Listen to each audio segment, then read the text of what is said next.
I used to think that pocket journals were for random notes or grocery lists until I discovered a system that made this tiny notebook my most powerful tool for focus, creativity, and productivity. Hi, if this is our first time meeting, my name is Nick and I love to make videos about journaling. Today, I'll show you how to use a pocket journal the right way, and trust me, it's not about writing things down. Let's be real, most people either buy a pocket journal and forget about it or fill it with random notes that they never look at. That's exactly what I used to do, and I had stacks of half-used notebooks and none of them were actually helping me until I found this method. We'll talk about that in just a second, but I want to talk about the common mistakes that you and I make with pocket journals. The first one is when we have random, unstructured notes. When you don't have a system, it means you're never going to go back to those notes.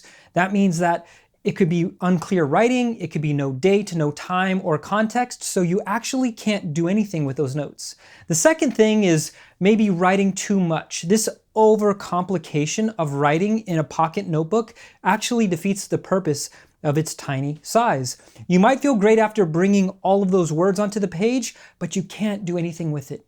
And finally is using it inconsistently. A pocket journal is meant to travel with you and to be at arm's length because you never know when that inspiration will strike. So how do you actually create a pocket journal system that's going to work for you? I'm so glad you asked that question. Here's the secret. A pocket journal is your real-time capture tool. It's for the things you don't want to lose, that spark of inspiration, and the fleeting idea that if you don't capture it, could disappear forever. So here are a couple of steps to keep you in track with using a pocket journal the right way. Step one is you need to limit the purpose of your notebook with a flexible structure. The way that I do this is I jot down any thoughts, insights, or observation in bullet points or short phrases. Now, in order for me to really think through this, I limit the purpose of my pocket notebook. I don't use it for tracking more than 3 different subjects. My subjects that I like to track are my reading notes, my running miles, and my daily log of activities. The second step that I think is very, very helpful is to use an index and a method for revisiting. The index is at the top of your journal, and a couple of things you need to have is page numbers and titles. This page number and title combination allows you to look at the front pages and know exactly where you need to go if there's something you're looking for specifically. The second thing is the method. I use a 1, 2, 3, 4 method that helps with my action items, and it visualizes my weekly tasks because it's beautiful, it's colorful, it's bright. And then finally, I use stickers to show where I need additional highlighting. The reason that stickers are really, really good is because it's going to wake up your brain to, instead of just seeing colors and seeing, your notes and these big stars, that if you do enough stars, you're not gonna meet anything. So stickers are good. The third and final tip for you is to get a binder clip. I know you might be thinking, what does a binder clip have to do with anything? What I like about having a binder clip in a field notes is it allows me to hang my pocket journal on the wall. This also allows me to open to the page that's readily available automatically, and it also helps me when I'm doing my transfer notes from reading. I know it might sound like really strange, but a pocket clip is going to be so game-changing for you. Step 4 is to make it part of your everyday carry and a habit. If it's always in your pocket, if it's always in your bag, you're going to know that it's with you. And when you're waiting in line, commuting, or thinking about something, you just jot it down. And what I like about it being part of EDC is it looks really, really good when I want to snap a photo for Instagram or whatever, make a reel. You know what I'm talking about.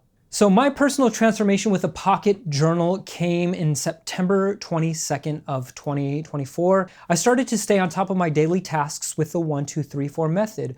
I remembered a lot more of my reading notes because I was writing them down by hand. And it also helped me track small but important thoughts that later became big projects. One of those projects is something called slow flow productivity. I have a video about that. It's part of my 7-box method, and you can go check that out here. Now you might want to incorporate this into your everyday life, and here's what I'll say to you. If you've never used a pocket journal the right way, you should try it for at least a week. Write down 3 important things each day, whether it's an idea, an insight, or something meaningful. Then review it at the end of the week, and I promise you, you're going to see a difference. Okay, maybe you're super lazy or zombie mode, or maybe, you're just in a position to where you really can't think about this.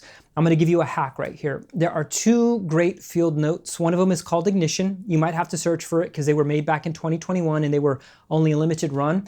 And the other one is called Field Notes Index. These are two great ways to have a structure built in to where you can have a checklist or just a date that's already made for you. And so you can go check those out. I have links in the description. You can pick those up on Amazon, or I'll link to other places that those are sold. What I love about pocket journals is you can just get started without having to know what it is you're going to be working on. There have been pocket journals that I have just drawn in. There have been pocket journals that I have used for hobbies. One of the hobbies that I love is to make music, and in making music, I've had to write down the chord sequences. I've had to write down ideas. And the moment that I write things down, I have a reference point that I can go back to. Whenever I just create and I am working on a hobby out of just my mind, it could get diluted, and having it written down allows me to go back and realize why I started the project. Another way that I use my pocket journal is for a running log. What I love about tracking exercise, it helps reinforce the exercise I want to commit to. When I started running, it was so nice because I have a Garmin watch and it would go straight to Strava. But over time, I started to realize because it was in my phone, I didn't get to see my weekly or monthly miles. By writing these miles down by hand, I am now encoding it into my brain how many miles I'm actually striving for this month. It helps me for my overall goal of running. I want to run 600 miles this year. A very easy and doable task, but if I don't keep up with it, it could slip away. Hey, before we leave, I know that a pocket journal is tiny, but it also has a huge impact. One of the ways I've seen it impact my life is my focus, my ability to get more done than I ever dreamed possible, and also to remind myself to slow down. I want to say thank you for watching to the end. If you have any suggestions for the community on ways that they could use a pocket journal, would you drop those in the comments? And until we chat again, I hope you tell the world a great story. Peace.